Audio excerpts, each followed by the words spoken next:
중국만 덩그러니 나와요. 물론 중국이랑 북한이 났는데요. 사실 끝이 아니라 중국, 북한, 지금은 불행히도 우리가 너무 재수가 없게 지금 하필 그 인간이 거기 앉아 있어서 한국까지 엮일 겁니다. 그래서 이번에 이재명이랑 트럼프가 만나는 게 문제예요. 트럼프 이번에 푸틴한테 하는 거 보셨죠? 여러분 안녕하세요. 롱자입니다. 빙하. 이재명 그리고 그 주변의 사람들이 만약에 제 영상을 보고 있다면 오늘 제 얘기를 잘 참고하시는 게 좋을 겁니다. 지금 윤석열 대통령이랑 그리고 김건희 여사에게 하고 있는 잔혹한 행위들을 멈추는 게 좋을 겁니다. 왜 그러냐면 지금 다음 차례가 누굴 것 같아요? 또 그쪽 라인에 있을 것 같아요? 제 생각에 이재명 안전하지 않을 겁니다. 자기 미래도 모르고 지금 천방지축 날뛰고 있는데 그게 과연 얼마나 오래 갈지 국민이 지켜보고 있습니다. 자, 제가 국제 정세 얘기를 했는데 오늘 좀 이어서 해보도록 하겠습니다. 계속 팔로우를 하기로 했잖아요. 여러분 제 새로 나온 책 밑에 링크가 있고 요즘 제 상황이 좀 링크의 아래쪽에 설명이 되어 있습니다. 그래서 여유 되시는 분들은 한번 살펴봐 주시면 감사하겠습니다. 자, 이번에 또 이슈가 있었죠. 일단은 트럼프랑 푸틴이 만났습니다. 그런데 푸틴이 힘을 못 써요. 그 와중에 푸틴 머리 위로 B2 폭격기를 지나보냈습니다. 그리고 그게 영상에 담겼고 그리고 악수하는 모습이나 모든 모습에서 예전에 트럼프와 푸틴 그 모습이 아니고 트럼프가 리드하고 있다는 모습을 전 세계인들이 지켜봤을 겁니다. 자, 다시 돌아가서 예전에 국제정세 제가 설명한 거 말씀을 드릴게요. 맞으면 맞았다, 틀리면 틀렸다, 변동사항이 있으면 뭐가 변했는지 다시 한번 설명해 드릴게요. 일단 중동 정리 끝났습니다.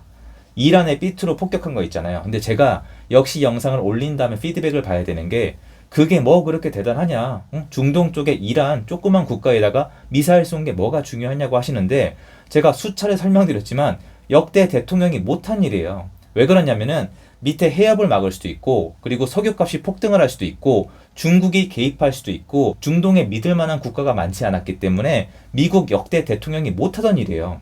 진작에 써야 되는데 못했단 말이에요. 그래서 트럼프가 이번에 할락을 했을 때 반대가 만만치 않았대요. 왜 그러냐면 전쟁 난다고. 전쟁 나면 미국부터 데미지를 먹잖아요. 하지만 트럼프는 밀어붙였고 트럼프의 말이 맞았다는 게 입증이 됐죠. 그리고 지금 중동 조용합니다. 여러분 최근에 중동 뉴스 들어보셨어요? 아마 못 들어보셨을 겁니다. 이스라엘 그리고 사우디가 잘 컨트롤하고 있고요. 뭐 완전 다 컨트롤은 아니지만 이슈가 안 생길 정도로 조용합니다. 이로써 중동을 정리했는데 이란 이벤트는 단순히 중동에 났던 전쟁스러운 것을 미국이 개입해서 끝낸 게 끝이 아니고 이란 뒤에는 중국이 있어요. 이란에서 수출하는 석유의 90% 이상을 중국이 사주고 있습니다. 그래서 원래 이런 상황에서는 중국이 개입을 할 수가 있어야 되는데 중국의 힘을 다 빼놨었죠. 여기서 끝이 아니에요. 모든 건 연결되어 있습니다. 이란이 러시아 우크라이나 전쟁하는데 드론을 중점적으로 대고 있었고 중국은 훨씬 더 다양한 것들을 방대하게 지원을 하고 있었는데요. 이런 중국이 개입을 못하는 상황에서 이란을 폭격을 때리면서 이란이 더 이상 러시아랑 우크라이나 전쟁에 개입을 못하도록 막아놓은 겁니다. 결국 이거는 중국의 숨통을 끊어가는 거예요. 자, 그 다음 차례 뭐라고 말씀드렸죠? 러시아랑 우크라이나 차례라고 말씀드렸잖아요. 근데 이대로 진행이 되잖아요. 지금 푸틴을 만나서 하고 싶은 얘기가 뭐예요? 전쟁 끝내라. 왜 전쟁을 끝내야 하느냐? 러시아가 날뛰지 못해야 중국을 잡을 수가 있거든요. 신경이 분산되면 안 돼요. 이미 중국은 너무나 방대해져서 미국이 다른 데 정신이 팔린 상태에서 상대할 수 있는 상대가 아니라 집중을 해야 끝낼 수 있는 상대가 중국입니다. 그럼 여기서 질문이 나올 수가 있습니다. 야, 트럼프는 도대체 뭘 잘못 먹어서 중국에게 무슨 원한이 그렇게 많아서 이렇게까지 하냐? 있죠. 일단 첫째로 여태까지 미국을 상대로 돈을 너무 많이 벌었죠. 이건 미국한테 용납할 수 없는 일이고요. 두 번째로 부정선거랑 내란죄, 이 프레임이 중국에서 왔다고 분석하고 있는 게 트럼프고요. 여기에 본인도 당했다. 부정선거에도 당했고 내란죄, 이 프레임에도 당했고 강탈에 가까울 정도로 많이 뭔가를 뺏어갔다. 이렇게 생각하는 게 트럼프이기 때문에 중국을 완전히 눌러놓고 싶은 건데 트럼프가 원하는 건 뭐냐면 전쟁을 하지 않고 막 대만에 데미지 가고 중국에 데미지 가고 미국 본토에 데미지 가고 이런 거 말고 이런 파괴적인 전쟁 없이 중국을 눌러놓고 싶은 건데 이 누른다는 개념이 뭐냐? 고립이에요. 고립을 시키면 중국이 옛날처럼 활기를 칠 수가 없거든요. 그러면 지금까지의 일이 설명이 되죠. 중국이랑 연결된 곳들을 끊어내면 되잖아요. 중동 끊어내고 러시아 끊어내고 그리고 남미 쪽 끊어내고 이런 식으로 하나하나 끊고 그중에서 또 굵직한 게 브릭스가 있는데 이것까지 하나하나 다져서 중국을 고립시키고 미국에 더 이상 도전할 수 없도록 만들겠다는 게 트럼프의 플랜으로 지금까지 분석이 되고 있습니다. 자, 그러면 러시아까지 왔는데 러시아 푸틴은 예전과 달리 트럼프한테 왜 이렇게 힘을 못 쓸까요? 제가 설명을 드렸잖아요.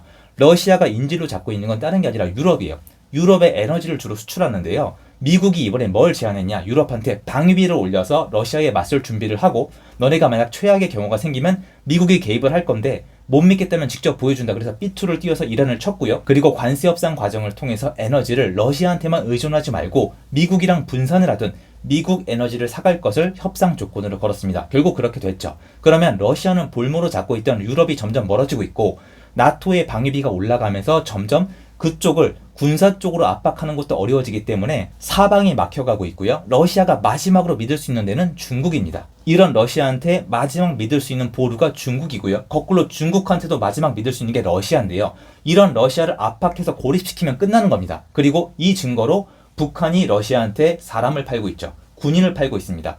이 연결고리를 다 알고 있어요. 트럼프는. 여기서 만약에 협상을 통해서 러시아가 한동안 날뛰지 않겠다는 약조, 휴전을 해버리면 트럼프의 중재를 통해서 러시아 우크라이나 전쟁이 끝나고 러시아가 더 이상 유럽을 볼모로 잡지 못하고 고립되는 순간 중국만 덩그러니 남아요. 물론 중국이랑 북한이 남는데요. 사실 끝이 아니라 중국, 북한, 지금은 불행히도 우리가 너무 재수가 없게 지금 하필 그 인간이 거기 앉아 있어서 한국까지 엮일 겁니다.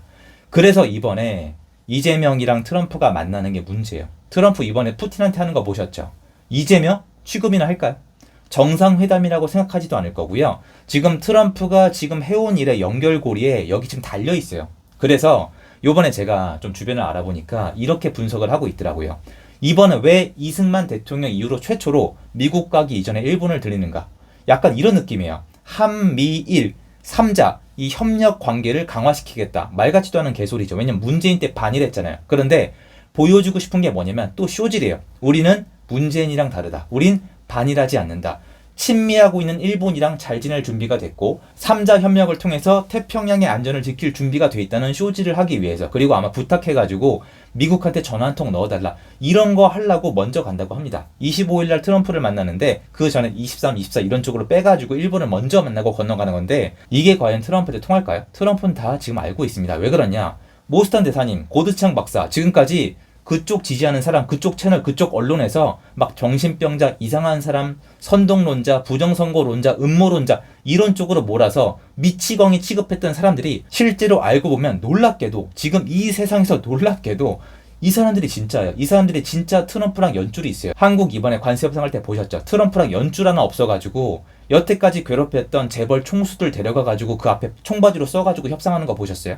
그 정도로 연줄이 없는데 연줄이 있는 사람들 여태까지 그렇게 죽여놓고 오산 공군기지 뒤지고 그리고 주한미군 나가라 그러고 전작권 회수한다 그러고 그리고 중국이 대만을 침범하면 어떻게 할 거냐 미국이랑 같이 싸울 거냐 물어보니까 외계인이 지구를 침공하면 그때는 생각해보겠다 이렇게 에얼리언리 이런 드립이나 치고 여태까지 이렇게 해오다가 막판에 본인 지지율 흔들리니까 급해가지고 막 이런저런 막 방법을 찾고 있는데 지금 제가 알고 있는 내용을 과연 걔네가 파악하고 있는지도 모르겠습니다.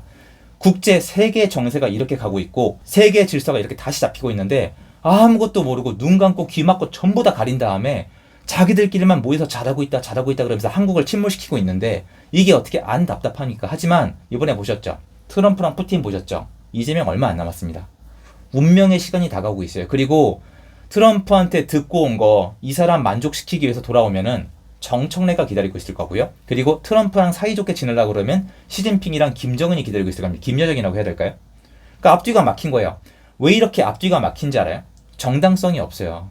범죄자가 거기에 앉으면 안 돼요.